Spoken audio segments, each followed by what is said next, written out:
Rava chillas are super healthy, can be made in no time, and are a great option for breakfast or dinner. And they are my grandma's recipe, which are always yummy. So let's get started. First, take a grinder, put 2 to 3 green chilies, skip them if you don't have. Then put 2 to 3 cloves of garlic and a small piece of ginger, 1 small onion, 1 tomato, little dill if you have some. Now grind. And now take a bowl, add 1 cup of rava or semolina, pour the grounded mixture into the bowl, add little water,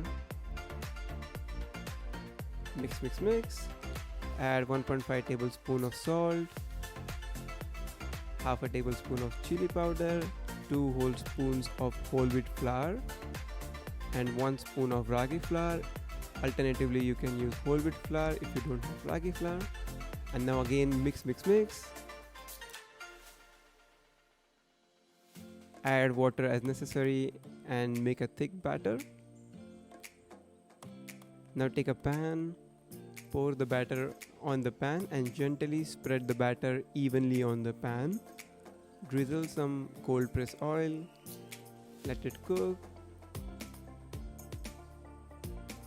Once cooked, flip it over and let the other side get cooked. And finally, flip it over and immediately serve hot and enjoy this delicious grandma's recipe.